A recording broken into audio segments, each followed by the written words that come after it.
Hi everyone, this is our channel, Meet the Real Story. Please like, share and subscribe. My name is Ginny. You can call me Bad Girl if you like.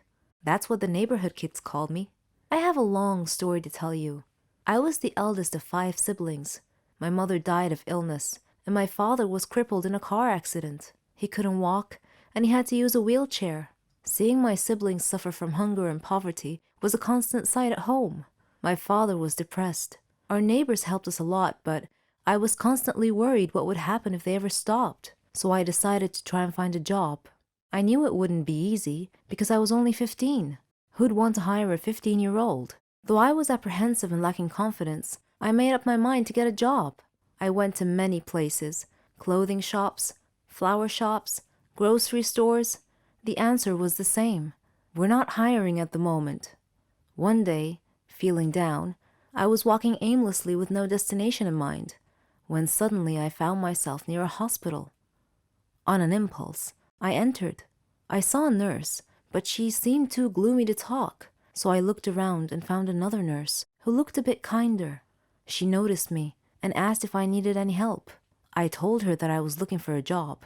Any job. I'd even mop and clean. She felt sympathy for me and told me not to worry.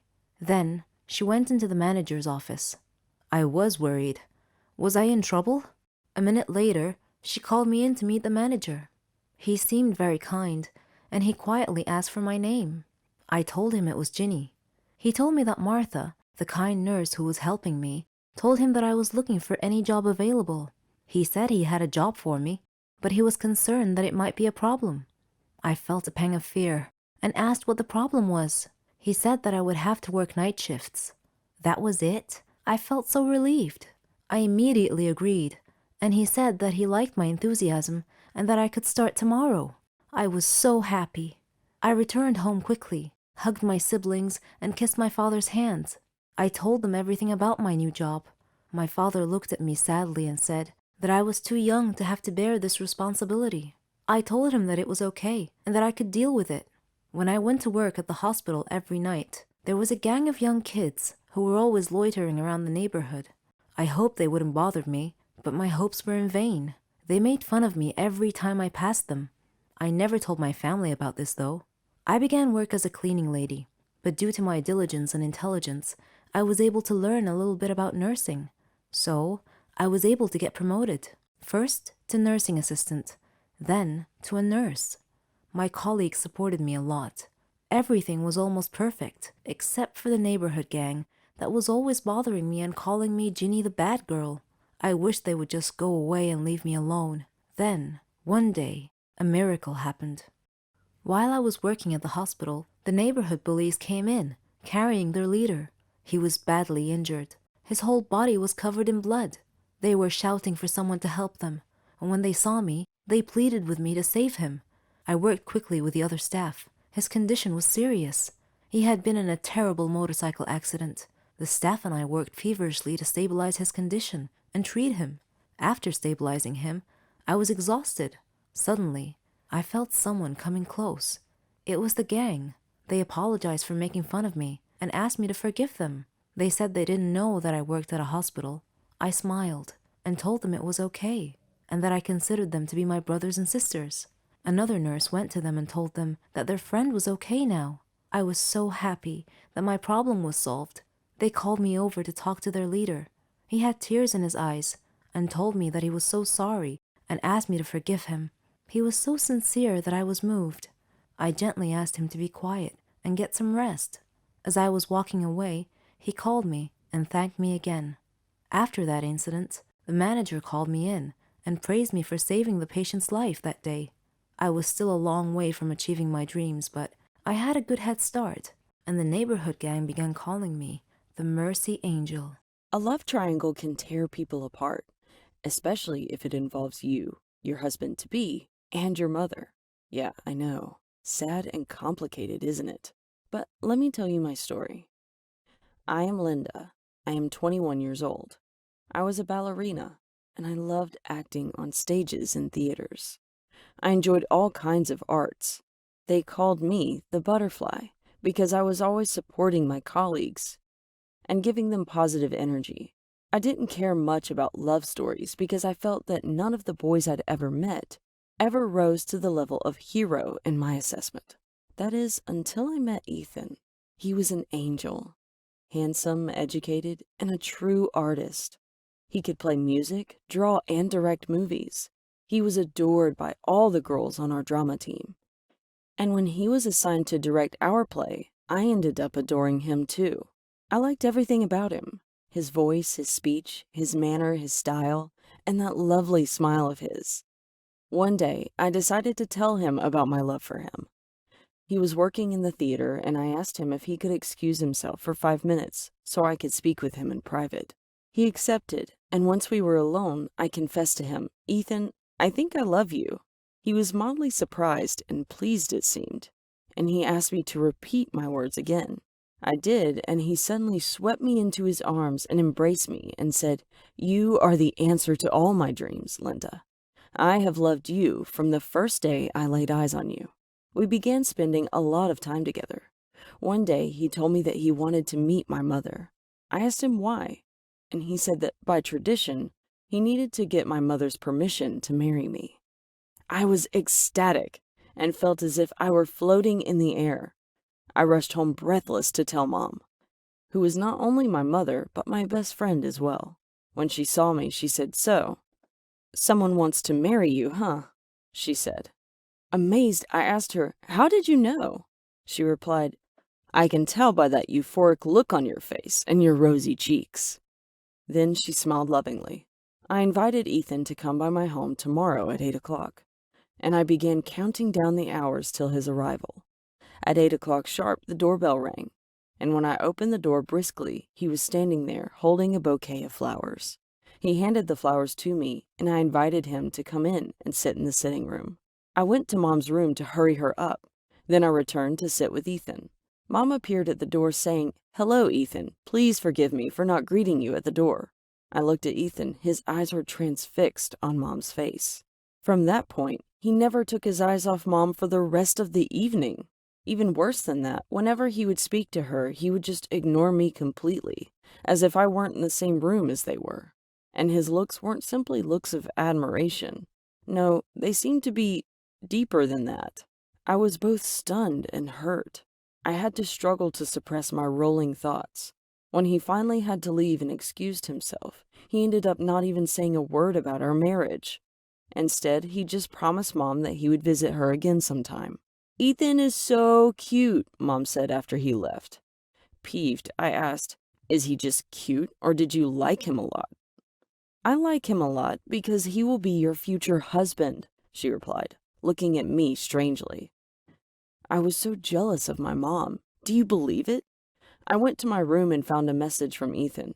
"I enjoyed my visit immensely. I simply adore your mom. She is so elegant."